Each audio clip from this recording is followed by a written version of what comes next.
Bienvenue, benvenuti, and welcome to Expatriotical, the podcast for expats, travelers, and other adventurous souls.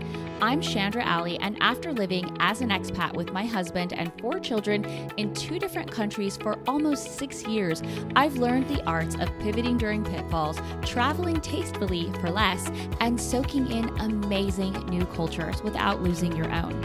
Join me as we dive into the joys and challenges of travel and the expat life in every episode. Today, I have the great privilege of having my first interview on Expatriotical, and this person was absolutely perfect to be the first choice, and I'm so thankful to her for agreeing to let me interview her. She was one of the first friends I made when I moved to Paris. She is the person who, through her friendship and partnership in another project, helped me to discover the passion that I have for helping expats, and she is, in my opinion, a fantastic person to be talking about the importance of language learning abroad. I can't wait to introduce you to her here in a moment, but first, it is important for you to know that we had some major technical difficulties in trying to record this interview. I will spare you the details, but just know that she was in the other room of my house and we had to do the interview via Zoom instead of sitting across from each other in person. And this created some bandwidth problems. So there's a little bit of pixelated or tinny audio, and I apologize in advance for that. Also, as is very frequent in Paris, there was some major construction noise happening 2 floors below me. It's literally happening right now in my apartment building. And so you will consistently hear a steady banging sound, but I promise you it's worth it to bear with that small nuisance and listen to everything that she has to say. And finally, make sure you stay tuned in even after the interview, as I will be sharing 2, that's right, you get more than 1 this time, 2 Shan Selects that are super pertinent to our topic today and will be extremely helpful to you on your expat journey. Okay, so let's jump right in. Well, welcome. I'm so excited, everybody, to have my very first guest, my dear friend, Sissi. And Sissi Arellano is her full name. And I would love for Sissi to be able to maybe can you tell us a little bit about yourself, your background, where you're from, etc.? Hello, thank you for inviting me to your podcast. I'm so excited about your new baby. Thank you. Which is this one? Let's just clarify. Exactly. And so about myself. My name is Sissi Arellano. I'm from Venezuela. I'm a health coach. We've been living an expat life since 2010. I have 2 kids. I'm married. And now we're living in Paris. Oh, that's awesome. And so obviously Paris is where we met. We did not know each other until we moved here. We each moved here. And I just want to know a little bit, other than Paris, where we currently are, where else have you lived as an expat? Exactly. So we started our journey from Venezuela, which we are, to China. And that's where we started our expat life. It was 3 years in Beijing, and then we moved to Shanghai for 2.5 years. And then we moved to United States, where actually we were as locals. Actually, it was China, which was our expat experience. And then it was, a local experience in United States. And then we enter again in this kind of life in Paris. And so if I remember correctly, then you also, prior to getting married, had a little bit of an experience as an expat all on your own in America, studying abroad, sort of. Am I correct? Okay, well, I don't know how would you describe actually the expat word right now. I'm a little confused because, that was a year of exchange student, and I was doing 1 year of high school. I already graduated high school in my country, but this is just an opportunity to learn English. So you're doing it again a high school year, the last senior school year, and that's the purpose of it is to learn English. So, but I know how you the expat, because I won't say that I was an expat there at all. I mean, I was a student. I think that for general purposes, anybody that's living outside of their original country counts as being an expat. So even if you're studying abroad, even if it's specifically for language, which is, by the way, for everybody listening, that is the reason why Sissi is here, because will share a little nugget other than the fact that she is beautifully fluent in English. She learned another language while she was abroad. But let's go back to your experience. I would ask between living as a student and that first experience, and then later on as a married woman in a totally different country. How would you say like the language learning was different in those two respects? So let me just go back. So you are asking me for the first experience as a student in the high school when I was learning English versus when I went to China? Yes, and so the tidbit that I was keeping out was the fact that you learned Mandarin and spoke it quite well. I know during the time that you were there. So how would you compare those two different experiences with how you were learning English as a student versus fast forward a few years and you started learning Mandarin in a different context? Was one harder than the other, just totally different? How would you describe that? Yeah, no, it doesn't compare one another experience at all, because first, English, we have English in school. In our country, it's like here in Paris that the kids have in the American school French every day for 1 hour. We also have our 1 hour of English every day. So it's not like you don't have anything of the language with you once you go out. And then before going to that 1 year of exchange student, I also was doing a course to get there, because I was going alone by myself and to just get into the world of a new high school, new kids, new language, new life, new kind of parents, even though, of course, host parents, but yeah, so everything by yourself. So in this case, it was good, even though you were going to learn the English, to have a little bit of knowledge of the language, of course. So, yeah, I prepared myself for 1 year before going to my as an exchange student. That was in Pennsylvania, actually. And yes, during that year, it was pretty tough, because then you are learning while you are living that experience. So it's not like you are in a course, just studying English. No. You are living while having your high school year with the kids that have been, talking English their whole life, and you're just, there trying to live a life but try to learn the English. So it was pretty tough. And then, well, of course, the purpose of it, which was learn the English, yes. I don't feel that I conquer it like 100%, because you never do. But at least I would say like an 85%. Because then when I got back to Venezuela, I kept studying English to kind of learn more about details that you don't get to learn while you are just, living a life in a senior year. And then actually, yeah, the question was, different from the Chinese.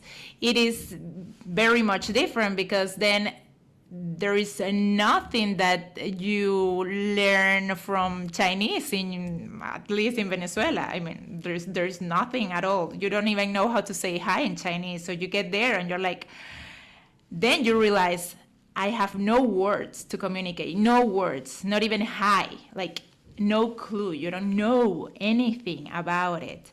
So the way I started and initiated to learn the language was just before arriving to China.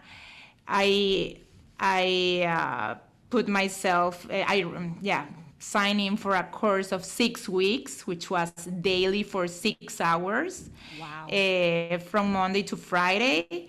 And of course, it was intense. After 4 weeks, I was just, already with a neck ache. And I was, because we were also doing dictations and writing and doing the characters. And so it was a very intense program. And that's actually where I got like the basic and the push of the language. Was basically before you even had left from Venezuela to go to China. Is that correct? No, I'm sorry. No, this was already in China. Okay. No. I registered myself in Venezuela too, but this was a course in China. Yeah, so for international people. But actually, before going into that, I went into like a course of like once a week, a very light course of Chinese. And I got to know like the numbers from 1 to 10 and maybe say hello. But the thing is that all this happened after we went to one thing that the company give you, the opportunity, and it's called Look and See, which is to go to the country to see if you like it. So this is like a 1 week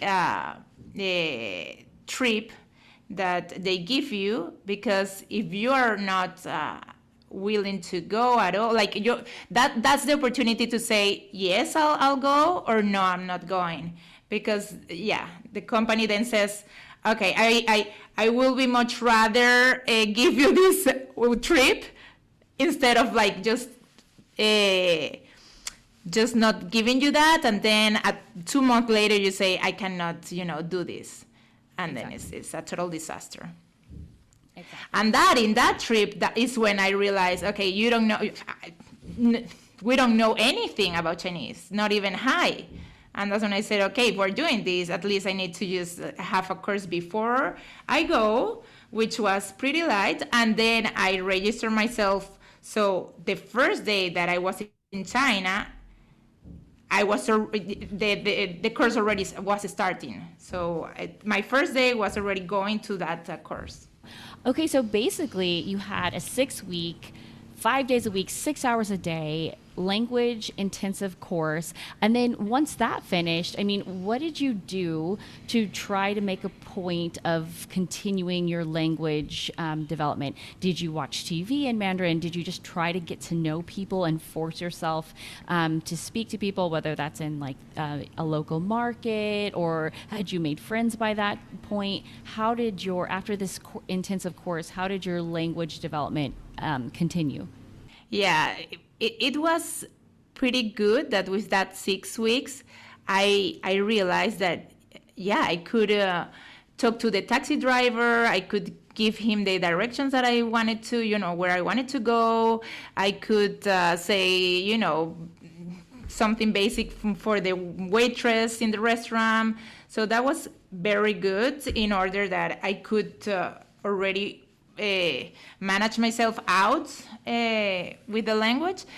But I didn't want to just stop there, and then I continued to register myself into different classes. So the first classes that I registered was like, then I slowed down a bit, right? It was not every single day, 6 hours per day, but this was like a 3 day per week and a 2 hour, and this was in a group setting. And then so I did that for, I don't know, several months, and then I kept like maybe just for 3 weeks, for 3 days per week, then 2 days per week, then 1 day per week. But I studied until I was pregnant. So I studied like for 3 years. Wow. The whole 3 years. And what would you say was the most helpful thing that you did of all the different classes?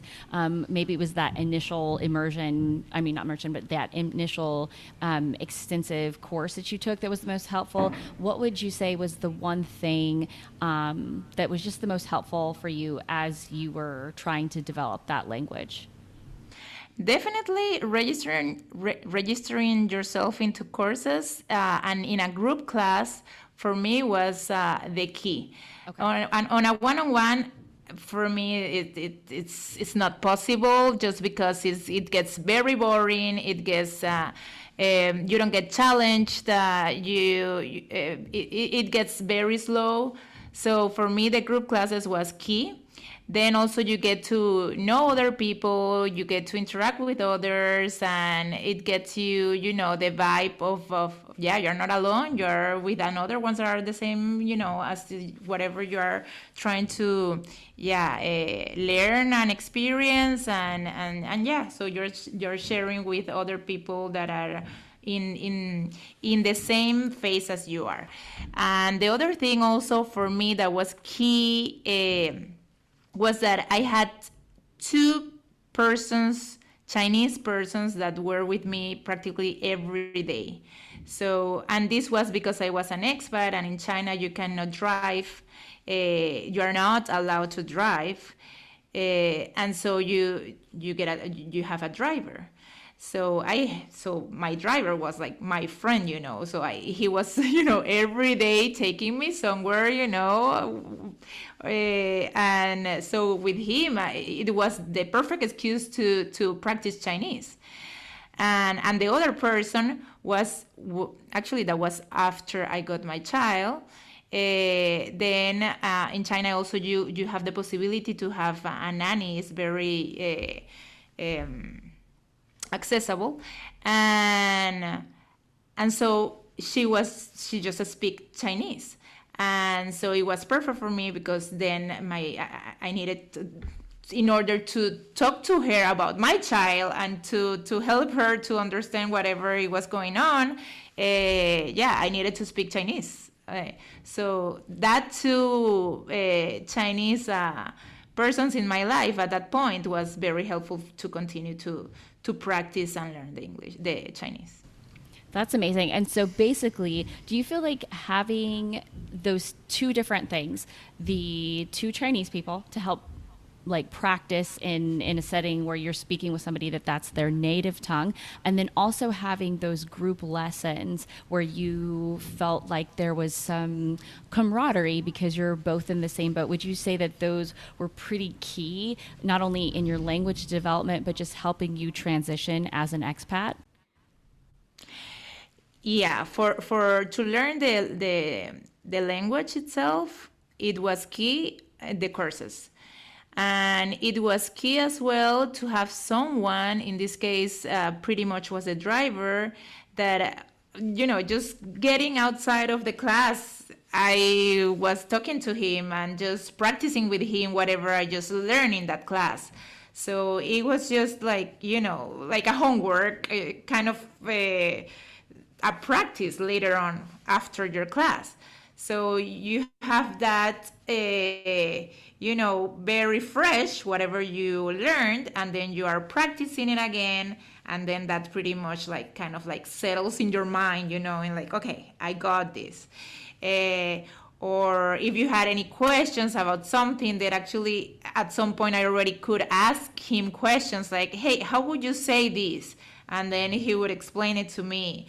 So, and then when you were saying about the camaraderie, about helping you for an expat, it totally helped because in the beginning, the first course that I did, which was a 6 weeks course, mostly the people that were there, because it was a group class, were students, were young people, 20 years old, just maybe interested in just afterwards going in a bar and just drinking or whatever, or just having fun. No one was married in that course, so yeah, I met them all. We had this we had lunches and we got together, but we were not in the same page, of course. So when I got into the courses that were more like a 2-hour course of 3 times per week in a more neighborhood, then I got to make the friends that actually were the same as me, were expats, were just arriving because their husband was for an expat experience for 3 years. So we were pretty much in the same, page. I don't know how to say it. But so then you, of course, it's very easy to get related to these persons because we were same age. No one had kids, but we were all married. Our husbands were working. We were trying to learn the language. All of us were international. None of us were Chinese. So we had so many things then in common at that point.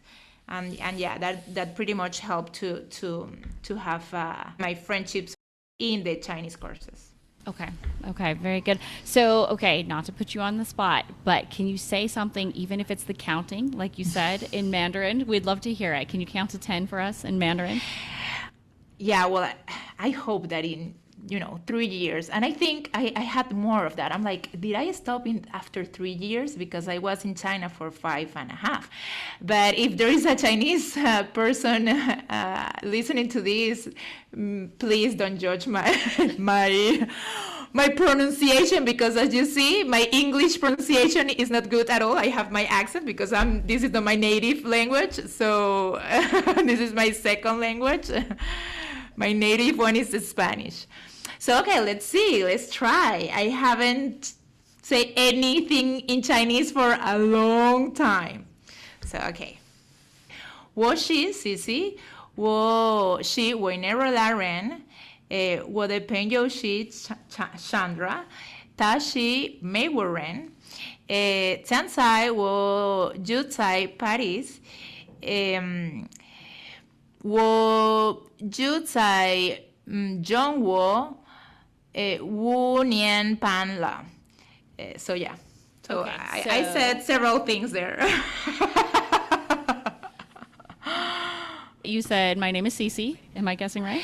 Yeah, I said, I am Sissi, because actually if you say, my name is Sissi, I could say, 我的名字是 Sissi. But yeah, I said, my name is Sissi. I'm from Venezuela. My friend is Chandra. She's from United States. Right now I live in Paris. I lived in China for actually 5.5 years, and that's what I said.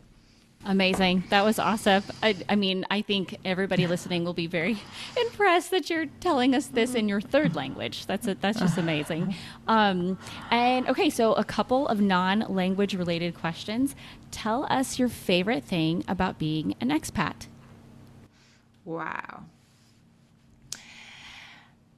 So I think I won't say, there's like one favorite thing, but because what I like about being an expat is that the people that you surround with are in the same, let's say, page as you are in terms of that. There is no family around them. So these expats, these people that surround you are pretty much open to a good experience, to have, the most of it. And of course, for all of that, you are very open to meet other people, to connect with other people, to make friends with others. So this is what I like the most of being an expat, because yeah, with this energy and with this hunger of let's, meet each other, see the country, meet, have the best experience. And for that, you are, talking to everyone and meeting everyone. That's what I like about being an expat, because you are in a different country and everyone is in the same page as you are, and you get to experience the most of the people that you have with around. And so yeah, that's, I don't know if you get it. I totally get it. No, that makes a lot of sense. Just how open everybody is, and because most people are on the same page when you're all in it together as expats. Okay, last question. What has been your most memorable experience as an expat? There are so many that are pretty amazing, but I would say that it was my first experience, like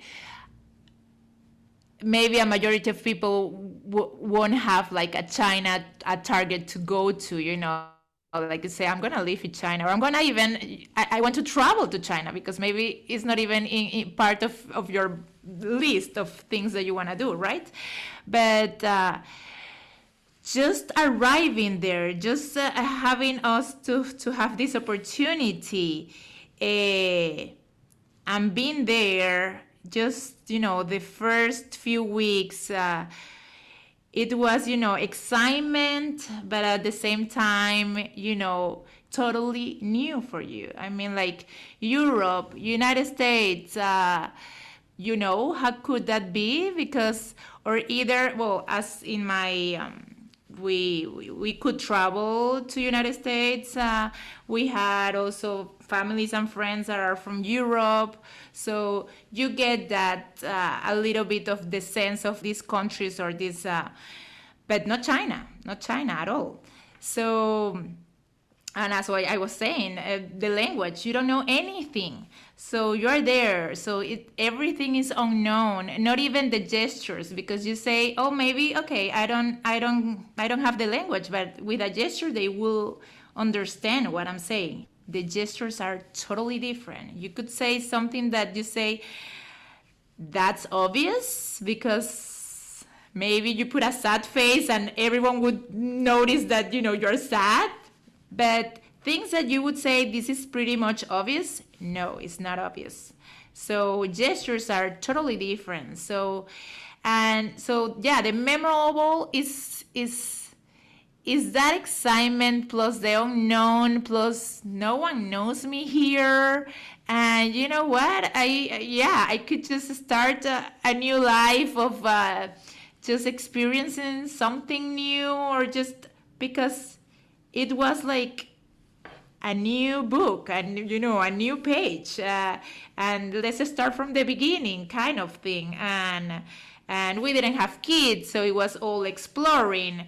If we didn't like something, it was fine, because we had so much time to just explore and keep exploring. So we already kind of like lived that experience, just looking to example the whole city, and okay, I already know what I don't like about the city. I am not going to repeat that. I'm not going to go again to that area. But now I know what I love about this city, where to go and where to spend time. And more when you have the language, then you begin to understand so many things about their culture. That's another thing that is very important about a language. When you get to know a language, then you begin to know the culture. Because the language is just so associated with the culture. It's just, it's not separated at all. So the expat experience is a very good way to know the world, to be open to different cultures, to get to meet all these cultures in a very intimate way, because they open up to you, and that's the only way you could, kind of like know all these different cultures. That's why I love the expat life. And my memorable is that it's just all the starting of the life of an expat in China. And how surreal it must have been. That's just amazing. And I thank you so much for what you said about, just to maybe paraphrase it, about language being kind of a key to unlocking the culture that you're now living in. And I think that's just really a great thing for everybody to keep in mind as they move, and maybe it feels intimidating and they might want to shut themselves off to it, but just little steps at a time, and really trying to grasp bits of the language to help unlock this amazing new culture that you may be surrounding yourself with. Yeah, and the first thing for the people that are starting their expat life is that you just arriving start this language course of wherever you are, because at that point you haven't met anyone. At that point you don't have anything in your calendar. You're pretty much available, and that's when you can book yourself with all the classes that you can, and that's when you're gonna very much have like a learning curve very quickly into the language. That's wonderful. Sissi, thank you so much for being my very first guest, my very first interview. It is such an honor, and I'm so thankful that you're here. And I just want to say thank you. Thank you so much. Yeah, thank you. And I hope all this helps to your audience so they can begin their courses wherever they are. Thank you. I hope so too. I hope you walk away with a new appreciation and hopefully a new outlook on trying to tackle the language in the country you're living in. This is not to make you feel guilty if languages are difficult for you, but just to let you know that even little steps in that direction can really unlock the new culture that you're immersed in, and honestly, just make things more enjoyable in general. Let's go ahead and get to this episode's Shan Select. As promised, there are 2 different things I'm going to recommend today. The first one is a language education website called Coffee Break Languages. It is the company that I used. Well, really, I used the app Coffee Break Italian to help me progress in my language learning beyond just the 20 hours that were paid for by Chris's company. They offer lessons in 10 different languages, 9 of which are in podcast form, plus there are a couple of podcasts for children. The lessons or episodes were reasonably short, maybe 20 minutes, easy to follow and easy to fit in when I was doing dishes after breakfast or folding clothes. And I'm sure for those that are working, it might be something that you could fit in on your morning or evening commute. The other recommendation is Duolingo. Now, I'm going to be honest that I tried this app when I was in Italy when we were still living in the hotel, and after a few weeks or so, I felt like everything was redundant. But when I tried Duolingo again a few months ago here in France, I found that maybe they'd modified the app or changed the learning algorithm, but it seemed a lot more user-friendly and more applicable to my level as a beginner or maybe intermediate French speaker. They also offer language learning in many, many different languages, from the traditional English, German, and Latin-based languages to Navajo, Hawaiian, and Swahili.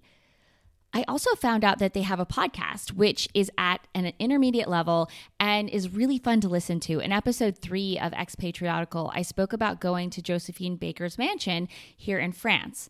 Well, listening to the Duolingo podcast is what inspired that, because I was learning about her and how she had moved to France in the 1920s and kicked off her career, and then that just piqued my interest.